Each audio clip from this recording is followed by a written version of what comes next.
I'll really quickly introduce myself. My name is Amy Henny-Brown. I'm an assistant professor with the University of the Fraser Valley. I work with the School of Creative Arts, and I'm really delighted to be able to be here today with one of our alum from the School of Creative Arts program. And also Kelley. Kelley, would you mind pronouncing your last name for me so that I can pronounce it correctly in the future? Tiliou.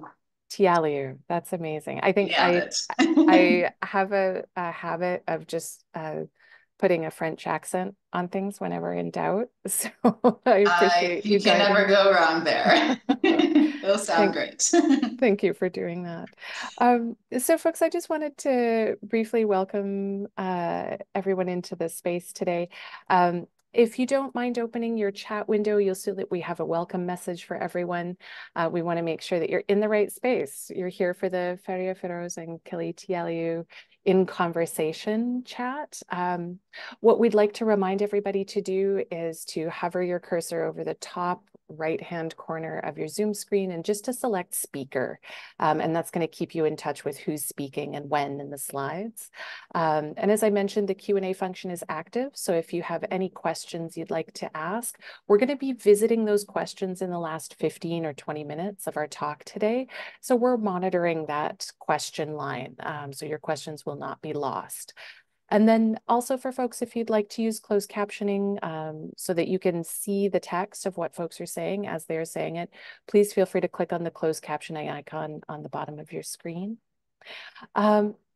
We wanted to take a moment just to acknowledge that the University of the Fraser Valley is located on what was, and what always will be Tiliou, which is our sacred land, and that is since time immemorial been under the guardianship and the stewardship of the Tiliou peoples.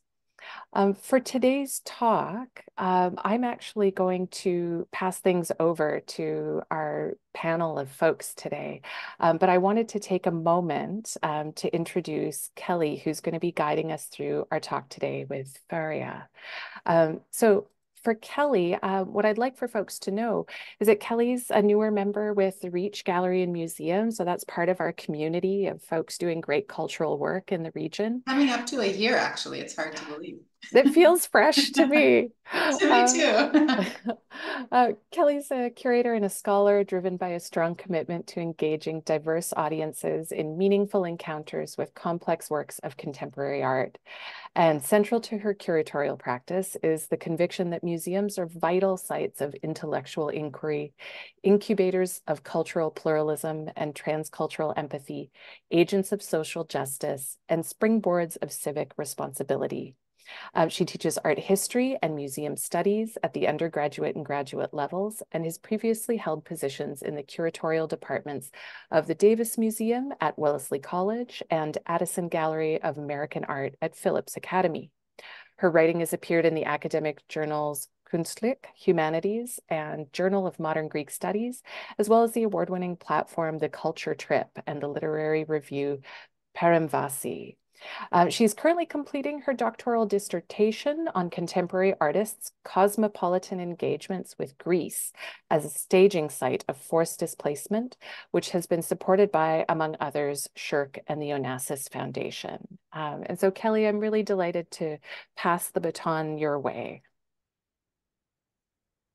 Thank you so much, Amy. So before we begin, I just want to express my gratitude on behalf of the Reach to Professor Brown for the invitation to collaborate with Silk on this event. My thanks also to Jocelyn Thiessen for her technical support and expert coordination of this event. The Reach Gallery Museum is situated at the ancestral and unceded territory of the Samath and Mathquay First Nations, and we are grateful to the Samath and Mathquay for their ongoing stewardship of Tiliou. A quick procedural note, which is very much in line with what Professor Brown has already mentioned. The talk today will take the format of a conversation. I will be asking Faria some guiding, hopefully not leading questions, but maybe that too. But we'll prompt her to share aspects of her recent fiber art practice with you in particular. So now it is my pleasure to introduce to you our guest honor Faria Firoz, and let me just get our slides up and running.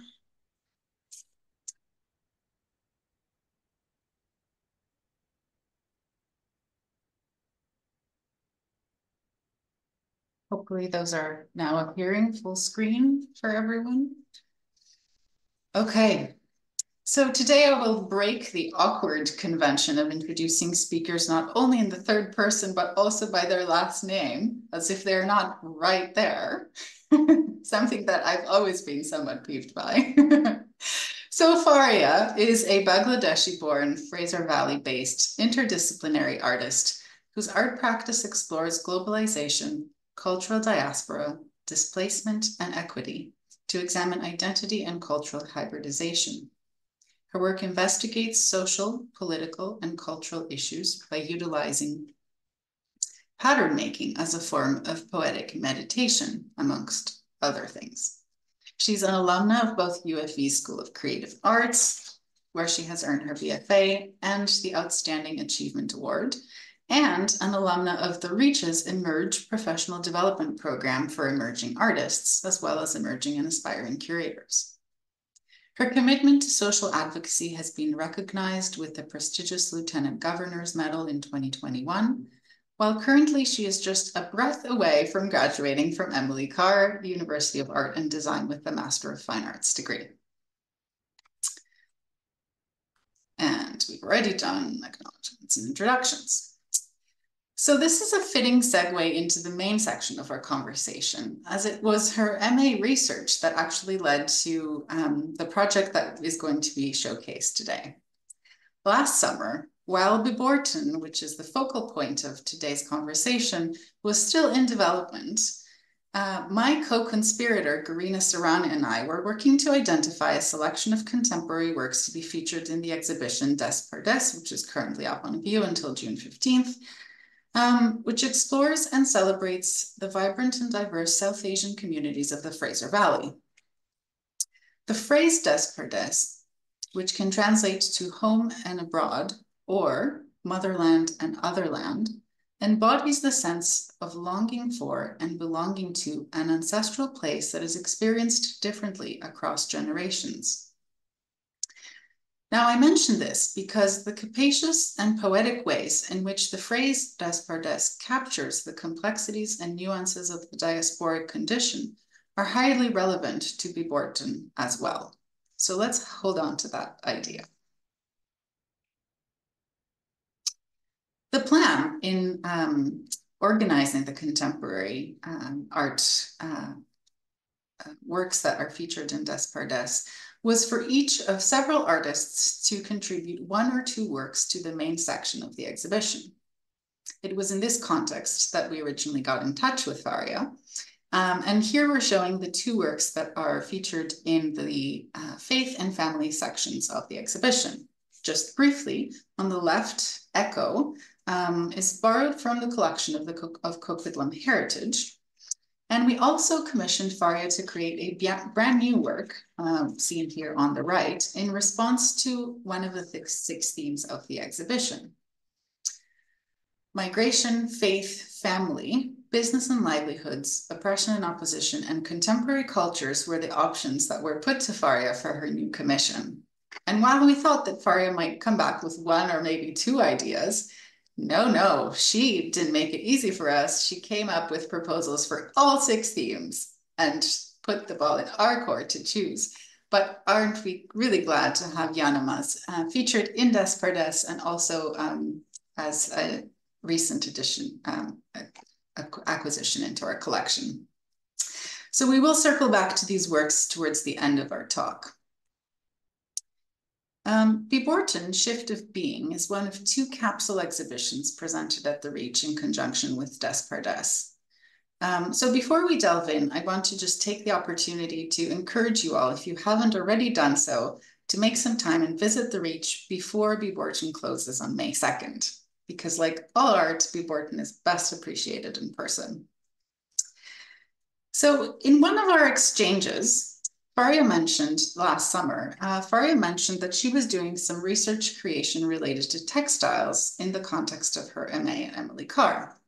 And it just so happened that I was wishing to find an artist working with textiles for this project, in part because, in my mind, nothing speaks more powerfully to the visual splendor of South Asia than the region's wealth of textile traditions.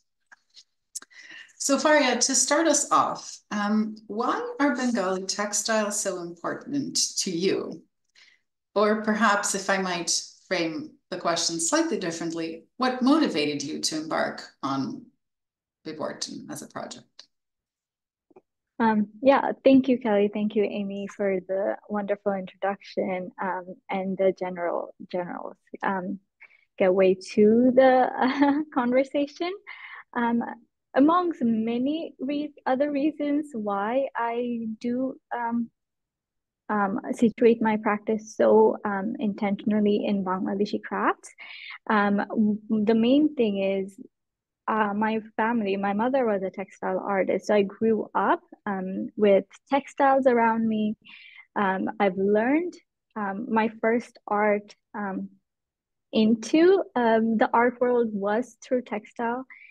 It was such a communal practice at my house growing up. It would always be all the women from the community would come and gather at our house, and we'll create these incredible pieces of textile for occasions like weddings, Eid, which is like Muslim Christmas, and so much more. And so it kind of stayed with me. And when I came to Canada, when I moved to Canada, I was so out of context, and I feel like I felt that missing. I tried art. I tried because I am so passionate about art. I did try to embrace the change and try these acrylic paintings, oil paintings that are taught by institutions, but I always felt a pull towards the crafts that I learned, right? And Bangladesh being so steeped in like culture, uh, pattern, vibrancy, it's embedded in me. So it was hard getting that side out of myself. So when I got the freedom to explore, I just went ahead with it. I tried to do things that's familiar with me, to me, and try to just think about what makes me in my sort of poetic meditation through art, what makes it calming for me, what makes it more known and personal for me. And I think that's why the segue towards textile, and especially Bangladeshi textile, came into place. So, what was your central research question in devising Viborton? You know, I'm aware of the fact that this was in the context of an MA program, and I'm also curious about whether developing this project in an academic environment shaped your research creation process in a specific way, or maybe not. I was fortunate to be able to have the freedom to go crazy with it. I didn't have any boundaries, no bounds.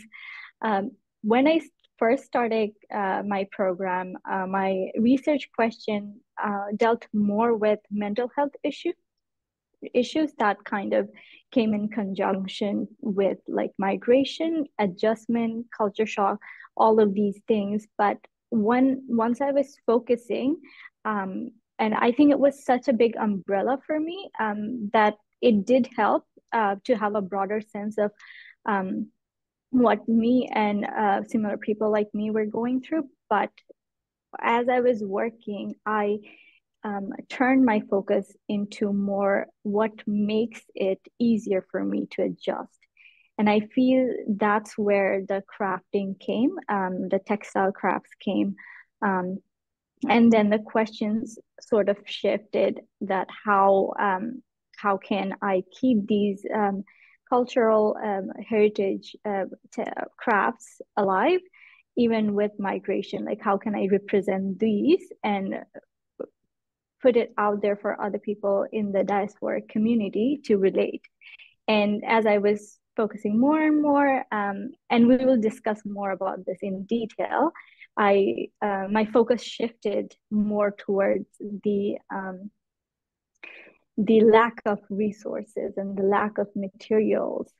So one, it started from mental health, then into community, and then to material process. And I think material process is something that I did the thesis on, is how these materials change, these crafts shift and still remain the same, how the craft become a hybridization of these two different culture, but at the same time, anyone from my culture can relate to it, as well as it can also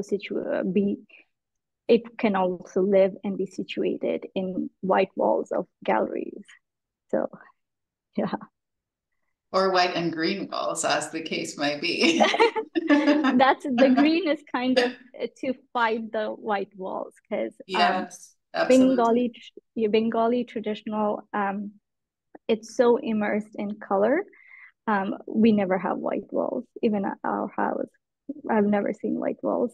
So just to put these culturally appropriated like works on white walls didn't make sense. So then trying to navigate it and adjust it by painting the walls green or other colors.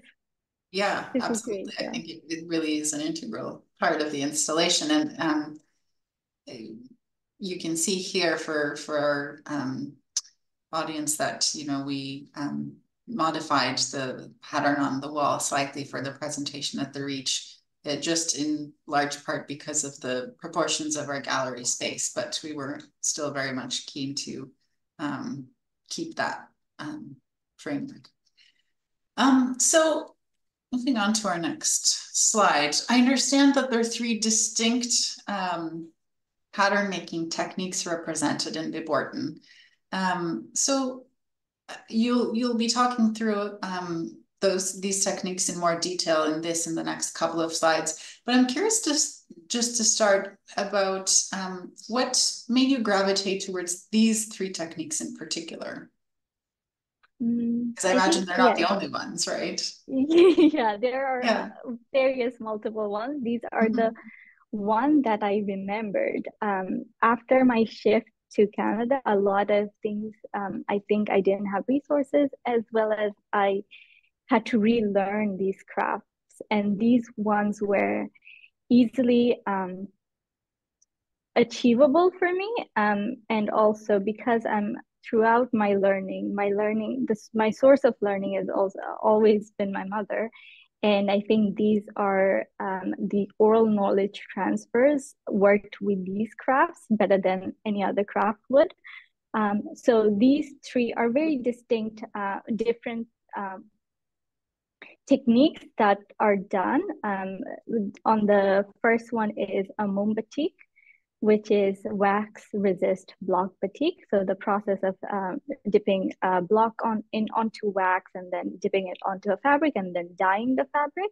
So once then you boil the fabric, the wax comes off. So the places the wax starts remain undyed.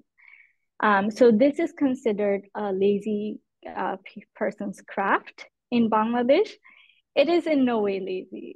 I'm just imagining how I've seen batik made, but I'm thinking about how like complex it is to get it right. Because if you're comparing it to other craft, like the one on the right side, which is the nokshi kapha, it's such a laborsome work. It's stitching, and it takes a long time. Whereas even for karchupi, which is like chain stitching technique, even that one requires a lot of time. Whereas mum batik is basically stamping. So mum batik you get for a very cheap price in Bangladesh because of that. And in order to kind of question that at the same time bring out how important it is, when you don't have the materials, when you don't have a mum batik block, it becomes such a harder process. It's no longer a lazy person's craft. It's such an intense work, as I'll discuss later in the next slide. But it is no longer. So yeah, just to circle back to the question is, I think these ones were easily accessible for me. These ones didn't require a lot of relearning. These ones, there were some sort of relearning, but those ones could be orally transfer of knowledge from my mother. So that's why I navigated to these three. But as I'm doing more and more research, it has expanded to so many more. But I think these are the top three that I really like and I keep going back to. Yeah. And could you give us a sense about the types of objects that each of these techniques would be encountered on? Like, do they have distinct sort of areas of application, or could they all be used sort of interchangeably for different types of cloth items, like whether it's a garment or a table laying or something else? Absolutely. So the common one, the nukshikatha, is usually done on quilts, like blankets, quilts, because nukshi work is generally connected to these old saris that your mother, grandmother wore, and those after the more you wear a sari, the softer it becomes, and it's the best material for making a quilt because it's nice to sleep with it, right? So when when a baby's born, they get like blankets for themselves, and those blankets are made out of old pre-loved saris or other sort of big fabrics, mostly saris, cotton saris. So you'll see the nukshikatha pattern either on quilts and like bed sheets, or sometimes tapestry as well, because people a lot of region in Bangladesh, they use these as a sort of storytelling. How I've used like leaves, patterns, and motifs that somehow when you see it, they don't make a sense, but usually if you're making it for tapestry, you'll have icons of people, vehicles, flowers, fruits, like all sort of things. Okay. The karchupi is mainly used for like beading, and it's for like dresses, brooches. So the red vulva shaped are made for brooches. I made them initially for brooches, and then I cut those out and then pasted them onto this fabric. So you can make brooch, earrings, jewelries. You can make so many things, but mainly it's for like if you have an occasion, you do wear beaded dress. Mombatik is more for housewear, I would say, because it's such a cheaper alternative. That, like, let's say you want to wear a maxi for nightgown, or like a kameez that you want to wear indoor, or you want to cover something, a sofa or any sort of thing you would have, and you want some kind of pattern, you'd use Mombatik textiles. So yeah. Amazing, thank you. And I just wanted to point out, because the reproductions don't really do these images full justice, is that for example, the image on the right has stitching, but it also has some hand painted elements in that composition as well. And I think further along, you're going to talk more about, the types of modifications that you started to make, or additions that you made to each of these traditional techniques. So I won't spoil that fun yet, but just wanted to point out that, there's lots of texture that is really difficult to photograph in these images, which is why I encourage you to come and see them in person if you can. So one of the things that fascinated me most about this body of work is that you're embracing the diasporic condition as an impetus for innovation. And I've been really impressed by this approach that you've been taking in Vivorton. And specifically, you're investigating how traditional Bengali textile patterns and other techniques can be produced in the absence of certain materials or tools. So talk to us a little bit about how you approached this problem. I'm still navigating it, and still trying to figure out alternatives. But as you mentioned, like the scarcity of materials, because I don't use a needle to do the kaরচুপি work. Kaরচুপি requires a hook-like needle. So it's a crochet sort of hook, but it's quite thin, it's quite tiny. So the beads, the 9mm standard beads, don't fit on so a kaরচুপি needle. You have to have like larger beads, as you see in the picture on the left. The beads are quite big and round, and these are the limited numbers of beads that I bought with me from Bangladesh when I came. And these are so precious to me. Even that one that rolls down and rolls away from me, I'm gonna track that down and bring it back to me because these are these become it becomes a process of care because you're putting so much care into your materials.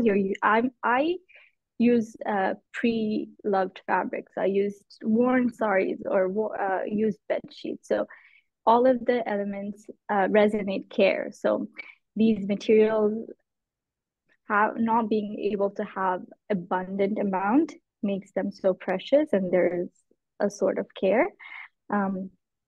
For these ones, the fabric that stretch, I didn't have a good picture of it because the table is so worn out at this point. So for aesthetic reason, I didn't take a zoomed out picture. But this table I made at Emily Carr, and it's a traditional RE stretch table that you kind of roll fabric on each side, pull, and once you pull to its limit, then you put it in place on other wood knots so that it holds the tightness, and then you are going in and doing these intricate works. And in Bangladesh, there would be several ladies around this one table that's working on that one fabric. And surprisingly, it looks like it was done by one person, but most of the time the saris you get is never done by one person. It's several people, several labor artisans are working on it.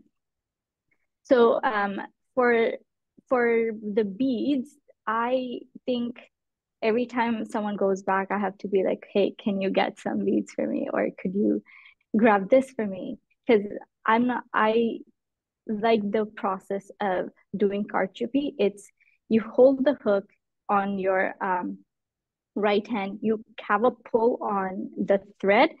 Once you stab the fabric and loop it and then bring it back, it's very similar to crochet, but you're crocheting at a you're crocheting vertically. So the process of stabbing, it's no way calming, but it is calming. So yeah, so I think this kaরচুপি method sort of resonates that thing about materials, limited amounts of it, and how I'm still trying to build tables. I'm still trying to mimic all of the things that initially I would find in Bangladesh to match my environment here. Yeah, I'm really struck by the fact that, you know, we often assume that in our hyper-globalized world, we have access to everything at a relatively, you know, affordable cost and fairly quickly, you know, with global networks of commerce, you know, being what they are today. We often make that assumption. But hearing you speak about the materials that you use in kaরচুপি, I'm struck by the fact that that is very much a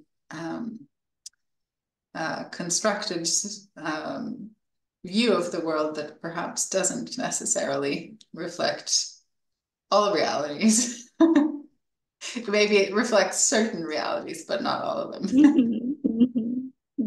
And this idea of the preciousness of materials, which in the original context in which these objects would have been made may not have actually been as scarce, really kind of shifts your relationship to them. And that's also quite interesting. Okay. Material exploration. So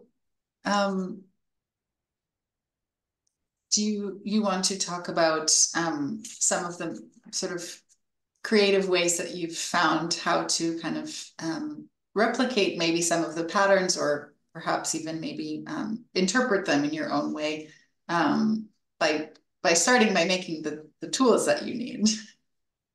Mm-hmm. Yeah, so as I was saying, because the materials are not available, the only few options for me is either buying it off of some online store that does ship worldwide, but that does take the cost up a lot. And it wasn't, for me, I didn't find it sustainable. And the patterns that come pre-made, in a way, it doesn't feel personal. The patterns are made by machines, by someone else. But if I'm using them on my work, I wanted them to be motifs that I would resonate with, and all my pieces would resonate with, because each patterns in Bengali culture have a meaning. Like this one, these ones, and many others, they always usually have a meaning, some very vague, some are very derivative. So so basically it gave me more freedom to create my own.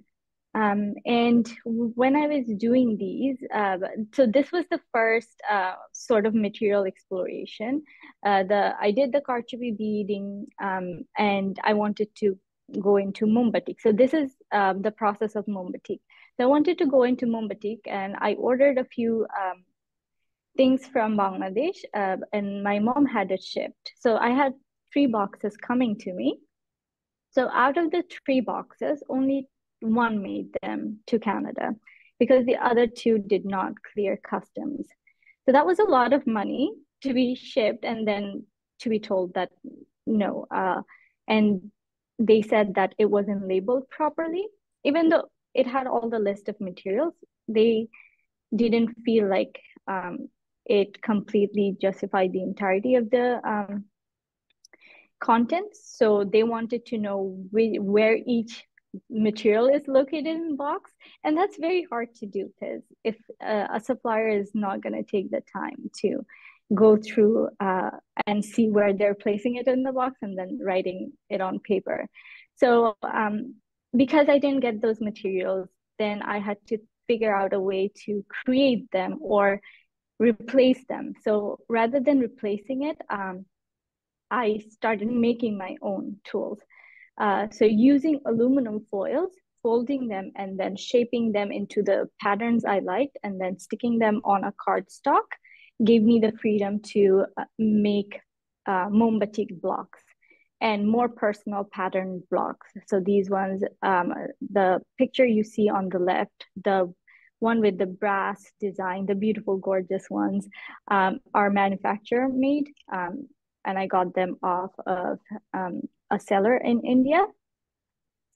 And the one on the handmade ones, if you can probably tell, are made by aluminum and cardboard, and they did the exact same thing, if not more. But with the smaller one, because I'm using beeswax to as my waxing agent, beeswax is very liquidy, so it does bleed. But with the larger blocks that I made, gave me the freedom for them to bleed. Like, it was okay if they bled.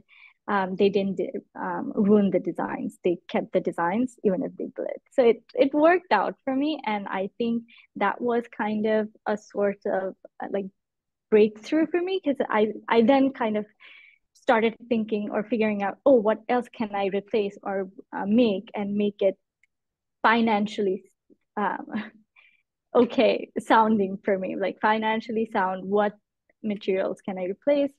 what things can I not work without, and what things I can reuse. So bed sheets, saris, and things like that. So if you go to the next slide, I could also talk about the other. So this is the title Rupantor. So this one kind of has all of these small techniques that I kind of talked about, and also the Nokshikata one. So Nokshikata is usually done by like needle and threads, and you stitch these patterns. But because it's so laborsome, I don't have that much time in my MFA. It's only a 2-year program, and it goes by really quick. So trying to fit an entire quilt, or even like a small patch of fabric within the 3 months of a semester, became harder. And my mom, being the gracious teacher, she gave me these ideas of mimicking stitching. So rather than stitching, using paint to mimic stitch. So all of these are rather than using a needle and a thread to do all these intricate design, which would have taken a long time for me, I used a paintbrush and paint to do these small indents of lines, and then thus creating a pattern. So once I was doing that, the first one I did, it still was missing something, because threads are a bit thicker and heavier and have a texture, whereas paints don't. So then what I did, I used a henna cone. And rather than using henna, I used a henna cone and inserted acrylic paints. So the golden acrylic paints, and then used the henna cone to do the small lines and dots and indents. And because the henna cones dispenses thicker amounts of paint, even if it dried, it left a texture to it, which was really close, which was closer to stitching. So I was happy with it. And in this piece, I tried like Momatik, I tried the Nokshi. So this piece kind of was a accumulation of the 3 things that I was working, like Karchubi, so beading, Momatik, and Nokshi. So yeah. And do those 3 techniques ever coexist in traditional Bengali textiles? Or was that more of a creative interpretation on your part? Like it does. Yeah, sometimes it does. It's not very common, because if people want hand stitch work, they want solely hand stitch work. It's quite rare to find it, but it's not common. Like there are still certain places you'll find a merge of all of these, but not that common. Mm-hmm. Okay, mindful of time, we'll keep moving. If the slide will change, which it doesn't seem to want to do. There we go. So in Bangladesh, as in most cultures around the world, I would think, artisanal textile making practices have traditionally been situated in a domestic, but also in a community context. And therefore, there is a sort of built-in network for the transmission of knowledge that you've already alluded to in your kind of learning relationship with your own mother. And it occurs to me that in making Viborton, you found yourself in a much more kind of solitary setting, in large part due to the diasporic condition that we've already discussed, but also because of perhaps Western expectations of what artistic production looks like, which is still heavily predicated on notions of a kind of solitary genius. So how did you first learn these techniques was my first question, and you've alluded to this already, that you were familiar with these techniques before going into your program, but that you had to sort of relearn certain things. But most importantly, how did making Viborton in the Fraser Valley shape your process? And we heard a little bit about the transportation of materials, but maybe focusing a little bit more on sort of the this shift in the context of the actual making process. So I think at first it kind of was just like a self-exploration of crafts and taking knowledge and like keeping the knowledge there present, even with shift of culture and the drastic change in the traditional crafts. I think it was my urge to just keep it um, alive in myself.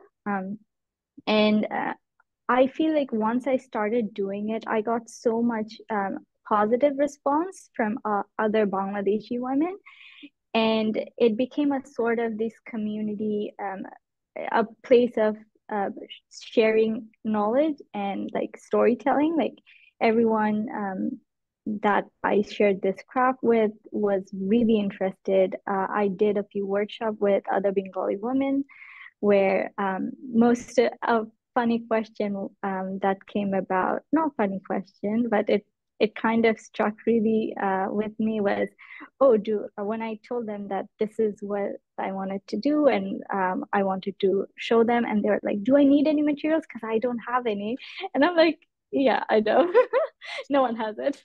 So it's that sort of thing that they want to do it, but they can't because they know their limitations. And so when I started doing these workshops, it became a lot of people got in touch with their crafts. I think the Bortnon kind of went into this, and the people in like Abbotsford and Vancouver, the Bengalis in that community, are in now having that, they have that um, with them to either use it or not use it or experiment or have fun. So I think just opening that option to other diasporic community was really, um, I think it was very helpful to know that my whatever I was doing was helping other people. Yeah. If I can go off script for a second here, because you've prompted another question that I'm dying to ask you, which is how did your own mom or other sort of family members with whom you share this love of textiles, how did they respond when you mentioned to them that you're working on this project and you're making works for a gallery and not things to be used? What was their reaction? I think I mostly just have these sort of conversation with my mother. And she was the one who was giving me more ideas. She's like, oh, maybe you should do this. Oh, can you take polymer clays? Because I told her how I made earrings out of polymer clays. And she's like, could you take polymer clays and make them into beads? Like, yes, that's maybe a future thing.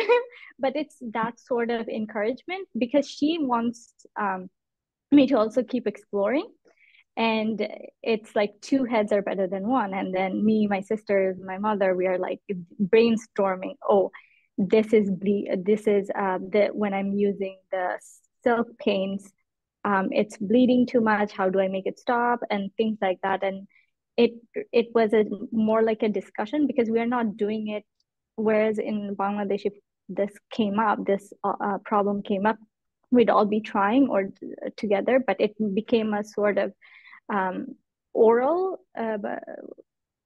um, kind of guessing, oh, maybe try this or maybe try that. So leaving it on me, just giving me suggestions, and just letting me try and figure out if it actually works. So a lot of like back and forth. But I think my mother is um, very supportive in that term, and she is also thinking about trying some of the mombati herself. Um, so we'll see. And what do we see on the left? So these are the two artists that I think one of them is my aunt and one is my mother. The one in the sofa is my mother. When I went back this uh, last December, she was doing these tablecloth. And I thought it was such an interesting thing because the patterns that she's doing, some of those patterns are in my work as well. I was like, we didn't even think about that, but I think it inspires. Like she looks at textiles from that I do, and I look at her. So our patterns are kind of exchanging amongst each other. So we are taking each other as inspiration. The other one's my aunt. She's making these sari for a wedding. So she's making it for the Holud, which is the turmeric ceremony where people wear yellow.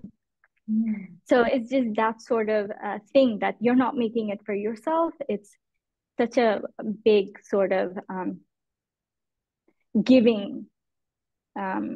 She's making it, she's going to give it. It's taking so much labor, and we don't think about that when we're creating. In especially when I'm creating, when I create for school or I create for an exhibition. I feel I don't create for myself. I haven't done embroidery on a dress in like so many years, and I even if I do, I don't think wearing it would just like give it completely justify. I feel like it has to be on a wall, and I think it's just my sort of thinking through the process, and I'm still navigating that at the moment.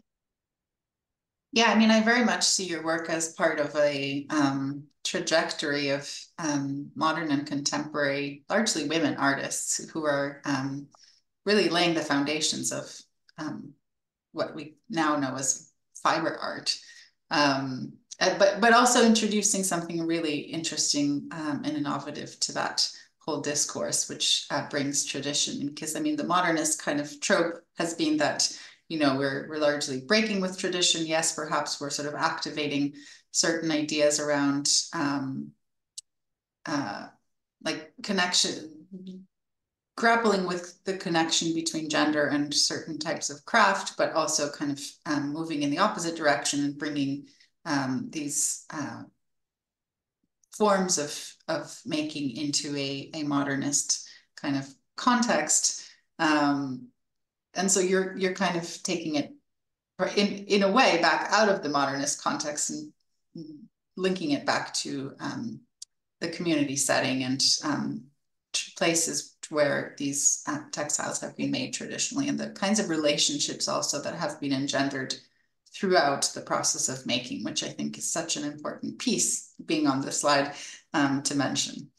So just mindful of the time, and we've managed to run over, which seems to be my MO in general in life, is to be running behind time. Maybe we'll open it up to questions. I know we had a couple of more slides to go, but I want to make sure that we have time for some to open up the discussion a bit. Well, and Kelley, this is maybe an opportunity. I can invite folks to send in questions. Yeah. At the moment, we don't have any questions waiting in the Q&A. So please feel free to travel through the slides. And if questions come up as folks are thinking about things and typing in their questions, I can kind of deliver them into the conversation if that works for you. Yeah, we certainly can. So our last two slides would sort of bring us back, and if it will let me move forward here, it's just a little slow. Take us back to the two works that are in our current Desk per Desk exhibition by Faria. So the figurative piece, mixed media piece, Echo, seems at first glance quite ways away from Biborten in terms of its subject and in terms of the materials that you use.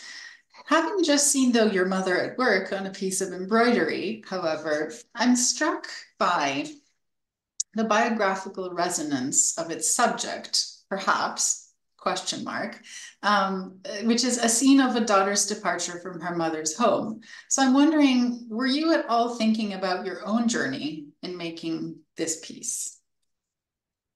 I think, yes, that was one of, I think the inspiration was when me and my mother, we were discussing about the journey, and she was like, oh, when you were leaving, this is what I felt. And I was like, oh, that's sad. But it kind of stayed with me. And for me, drawing and painting is a sort of way to deal with like emotions that I'm like grappling towards, and I don't know how to sort them out. So when she was telling me how she felt, I think that's when I went to Echo, because that kind of resonated with the story she was telling, and I wanted to just put it out and not have it in my brain and consume so much. And as I said, like these are the sort of poetic meditation for me. And using repetitive patterns doesn't use a lot of brain work. When I'm working, I can think about other things. When I'm doing the patterns, I can think, listen to music, and but at the same time, just having that out of my head and somewhere that I look at it, and it's more of a precious moment than a sad one. So yeah. And we actually have a question that might bridge this moment really nicely. Faria, Candace is asking, thank you so much for the question, Candace. Faria, you talk about the matriarchal legacy that informs your work. Do you think about how your work will also fit in this ancestral line for future generations of Bengali women? What does that bring up for you in consideration? I think yes, I do consider that aspect quite a lot because I learned this from my mother. I want to teach, I want to keep on learning and then also in the future teach future generations. And this whole thing about me being in such a different continent and not being a part of that culture, I don't want to leave it or I don't want to be completely detached from it. So that's why I keep like trying to go back and create pieces like this. And as I said, just trying to work with the community with because I've mainly worked with other women through the workshops. And I feel like there is this sort of bonding among this the South Asian women. It's like it becomes a source of bonding, and like we all are sharing these textile pieces that they can wear, and then they could pass down to their kids or just reuse them. And I think I can even like working with these, I still can keep the legacy there and not just make it about an art piece that I do for MFA and once I'm done, I'm done. It's not like that. I feel like this is something that I could keep on doing and like other people can, women can learn, they could try and yeah, have it for future generations. We could all do Nokshikatha, but with hand painted Nokshikatha, I don't think that would be very comfortable, but might be aesthetically okay to do and then pass to our kids. Well, and the other thing that your question, Candace, prompted me to think about is how in in your workshops, Faria, you're kind of also challenging implicitly this sort of vertical conception of generational knowledge transfer, because perhaps in the Bangladeshi context, intergenerational knowledge transfer would imply a vertical sort of notion of generations. So a mother or an auntie would teach, their daughters. But you might actually find yourself in the diaspora teaching women these practices who may be quite older than you. And that's cool too, right? Because it has more to do about one's proximity to the sort of tradition and knowledge of that tradition than just sort of their position in a generational kind of hierarchy. So that's kind of interesting too. Yeah, I think so far the workshops has been with older women. Okay. And it's this switch, complete switch of yeah, it inverts the power yeah, dynamic a little power bit too. Yeah. dynamic. Yeah. Yeah. Did you get a sense of how, like, if they're second or maybe third generation here, like how long they've been away from Bangladesh?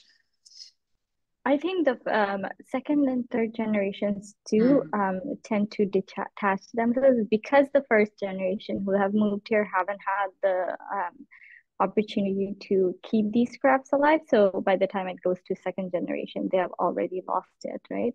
So all the workshops I've been doing are with first generation who have just moved and are kind of grappling through migration and trying to situate themselves and their identity. So far, I have just been in conversation with people who are feeling that void. So I think with time, if people knew and could do more about more in terms of like Bangladeshi textile, maybe their kids could learn as well. But because they don't have it, the kids are also unaware of it. That's maybe They are at the top of the hour, so I think that's our cue to shut up. No, I was going to say that's maybe a moment where we can encourage people to see the work in person as well. I think that's a great note for us to be able to wrap the conversation on Faria. And I just want to express my gratitude to both Kelley and Faria today for taking time and spending time with us today. It's been a really enriching, rewarding talk. So thank you both.